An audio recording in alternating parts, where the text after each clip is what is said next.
Right, time now to hear from John O'Shea. Back home to Ireland, see my family, friends. Went away on holidays with my girlfriend, and also managed to get a trip into Las Vegas to see with some friends of mine from Ireland to see the Ricky Hatton fight, and met up with a few of the other lads as well over there.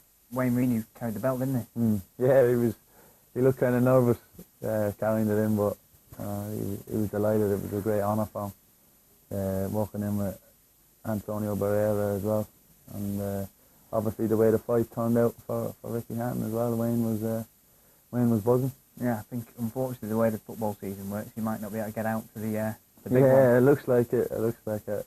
It's a great fight though. Yeah, it looks like it's going to be a great fight, and fingers crossed Ricky can win it. It's interesting you say about going back to Ireland, because I think you said it to me before, off camera, on camera, or whatever. That you go back there, and I'm right in thinking you just left to it. You can get on with it. It's not like in the public eye necessarily. Yeah, exactly. The people there, they like to know obviously what's the ins and outs of behind the scenes and that, but they know that it's your time off, and it's valuable time for you to catch up with your friends and family, and it's just generally a quick chat, and they let you get on with it. So it's always pleasant, and it's great the support that you have from your home people. Do you ever keep in touch with what's going on? I'm sure you do. You read the papers, read the internet.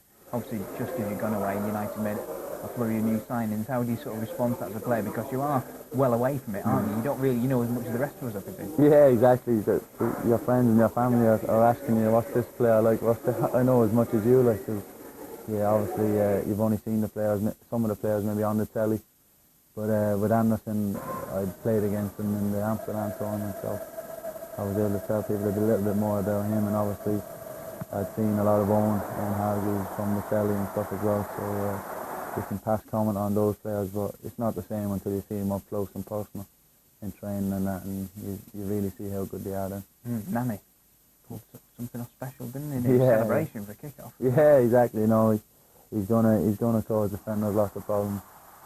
He's two-footed, he's quick, and he's going to be a joy to play with. How do you respond to new signings? Because you're a player who's very featured regularly, but still you won't be considered a regular player, but then people get brought in to enhance that squad. How do you respond to that? It's just always the case of being at Manchester United. It's always the same.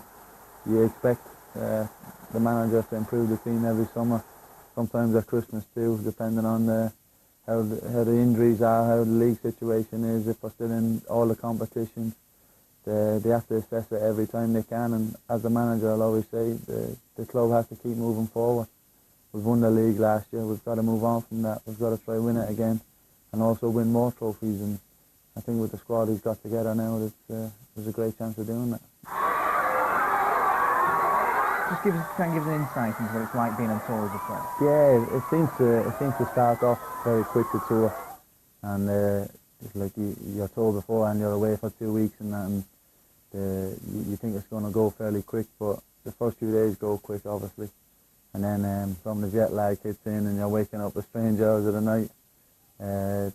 Obviously, then you have to do different appearances, different things, and towards the end of the tour, it seems as if you've been away for a long, long time.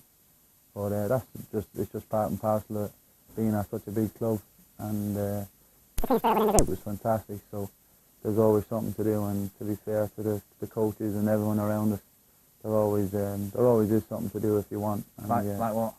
Well, there's always sometimes a game of golf. Sometimes obviously the PSP competitions come out, and they get a bit too fierce sometimes, and especially some of the young lads now. yeah. So we've been told to calm down a little bit on that, but no, it's all good banter. And after training, lots of lads maybe shoot off quick, but you're only shooting off up to your hotel room when you're on tour. So there's lots more. In one of the hotels in Macau, we had a games room, pool table tennis, karaoke.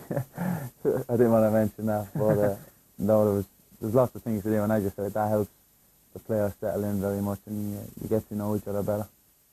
John O'Shea.